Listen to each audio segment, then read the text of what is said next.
चलिए, नवंबर 2024 से लेकर मई 2025 तक के पिछले 6 महीने के करंट अफेयर्स का सारांश की एक सीरीज चल रही है, जिसमें आज पार्ट नंबर 8 है। 8 इसके पहले 7 पार्ट रिलीज़ किए जा चुके हैं और सातों पार्ट यूट्यूब और फेसबुक पे अपलोड किए गए हैं।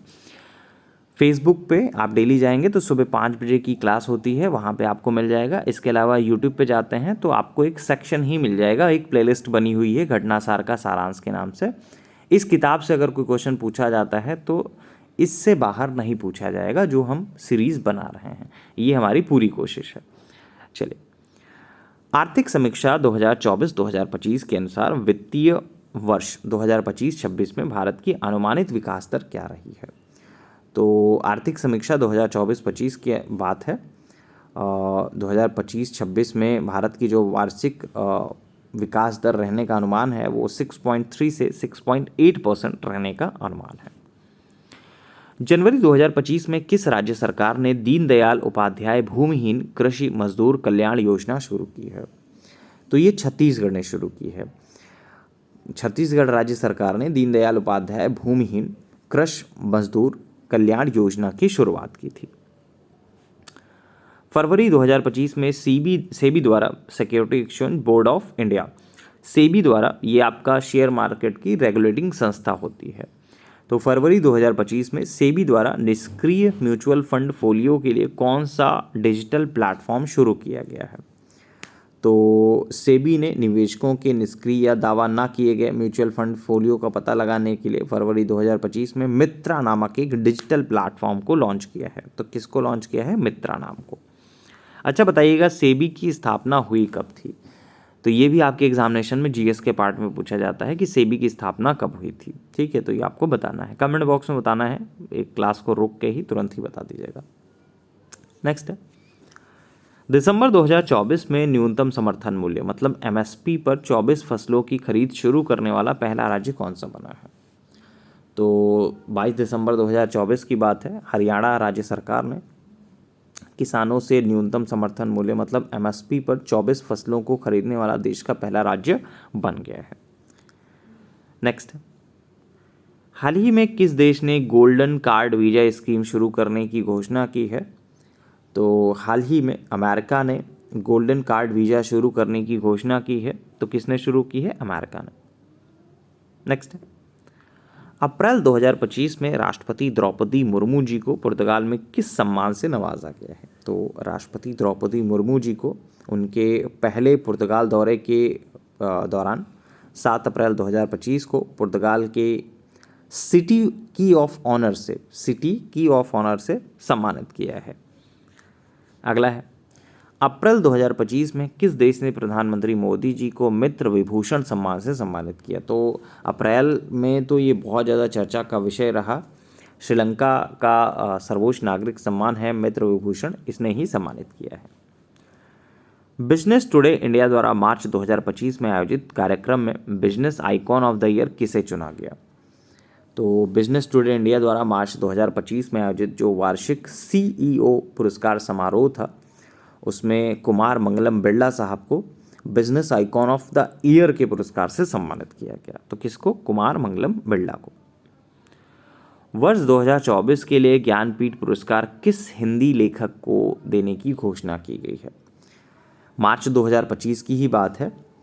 विनोद कुमार शुक्ल साहब प्रसिद्ध हिंदी लेखक हैं, इनको वर्ष 2024 के लिए भारत के सर्वोच्च साहित्यिक सम्मान ज्ञानपीठ पुरस्कार से सम्मानित करने की घोषणा की गई। किसको? विनोद कुमार शुक्ल जी को। बहुत इंपॉर्टेंट है। हजारों ख्वाहिशें ऐसी को किस श्रेणी में साहित्य अकादमी अनुवाद पुरस्कार 2024 मिला है?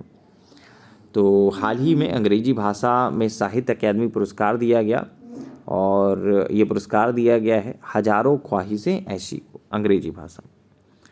संगीत कला निधि पुरस्कार 2025 से किस प्रसिद्ध वायलिन वादक को सम्मानित किया गया है? तो के श्रीराम कुमार साहब को सम्मानित किया गया है संगीत कला निधि पुरस्कार 2025 से। किस देश ने भारतीय सशस्त्र बलों के 3 अधिकारियों को गोल्डन आउल जो पुरस्कार है उससे नवाजा है? तो भारतीय सशस्त्र बलों के 3 अधिकारियों विंग कमांडर सुमित महाजन साहब, major Rohit, lieutenant commander Sunny Sharma साहब, इनको हाल ही में श्रीलंका सरकार द्वारा गोल्डन आउल पुरस्कार से सम्मानित किया गया। तो किससे सम्मानित किया गया है? गोल्डन आउल पुरस्कार से सम्मानित किया गया है। नेक्स्ट अगला क्वेश्चन है, मित्र विभूषण पुरस्कार से प्रधानमंत्री मोदी को सम्मानित करने वाला पहला देश कौन सा बना है? अभी इसके बारे में बात हुई, श्रीलंका बना है। सेबी का मित्रा पोर्टल किससे संबंधित है? तो सेबी का जो मित्रा पोर्टल है वो किससे संबंधित है? निष्क्रिय म्यूचुअल फंड से रिलेटेड है। किससे संबंधित है? निष्क्रिय म्यूचुअल फंड से। आर्थिक समीक्षा 2024-25 किस मंत्रालय द्वारा जारी किया जाता है? ये जीएस के पोर्शन में भी पूछा गया है, पहले भी पूछा गया है, में भी पूछ लिया जाए। तो आर्थिक समीक्षा 2024-25 किस मंत्रालय द्वारा जारी किया जाता है? तो ये आपका वित्त मंत्रालय द्वारा जारी किया जाता है। सिटी की ऑफ ऑनर सम्मान किस देश की ओर से दिया जाता है? तो देखिए, जैसे अभी पूछा गया कि द्रौपदी मुर्मू जी को किस सम्मान से सम्मानित किया गया, तो सिटी ऑफ की ऑनर से सम्मानित किया गया। क्वेश्चन अगर पैटर्न चेंज कर दिया जाए तो सिटी की ऑफ ऑनर सम्मान से किस देश की ओर से दिया जाता है। अब आपको ये लगेगा ये तो हमने पढ़ा ही नहीं आज तक, ये कहाँ से आ गया, लेकिन आपने पढ़ा है इस चीज़ को कि सिटी की ऑफ ऑनर किसे दिया गया, लेकिन अब क्वेश्चन का फॉर्मेट चेंज किया गया कि सिटी की ऑफ ऑनर सम्मान किस देश की ओर से दिया जाता है। देखिए, वर्डिंग सेम है लेकिन क्वेश्चन का पैटर्न बदल रहा है, ठीक है। तो सिटी की ऑफ ऑनर सम्मान किस देश की ओर से दिया जाता है? तो ये आपका दिया जाता है पुर्तगाल की तरफ से। ज्ञानपीठ पुरस्कार किस क्षेत्र में दिया जाता है? तो ज्ञानपीठ पुरस्कार जो है वो साहित्य के क्षेत्र में दिया जाता है। दीनदयाल उपाध्याय भूमिहीन कृषि मजदूर योजना का उद्देश्य क्या है? तो इसके बारे में भी अभी मैंने बताया आप लोगों को कि छत्तीसगढ़ में आपका ये हो रहा है। तो दीनदयाल उपाध्याय भूमिहीन कृषि मजदूर योजना का उद्देश्य क्या है? भूमिहीन मजदूरों को आर्थिक सहायता प्रदान करना। क्या करना है? भूमिहीन मजदूरों को आर्थिक सहायता प्रदान करना। हजारों ख्वाहिशें ऐसी किस मूल भाषा से अनुदित पुस्तक है?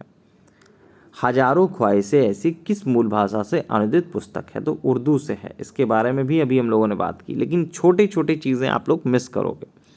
नेक्स्ट है, बिजनेस टुडे किस श्रेणी से जुड़ा एक प्रकाशन है? कृषि, स्वास्थ्य, व्यापार और अर्थशास्त्र, राजनीति। तो उम्मीद है कि सभी लोगों को समझ में आ गया होगा, व्यापार और अर्थशास्त्र से रिलेटेड है। तो घटनासार का सारांश का पार्ट नंबर 8 यहीं पे समाप्त होता है, और इसके पहले के जो 7 पार्ट्स हैं वो आपको हमारे यूट्यूब चैनल और फेसबुक चैनल दोनों पर ही मिल जाएंगे।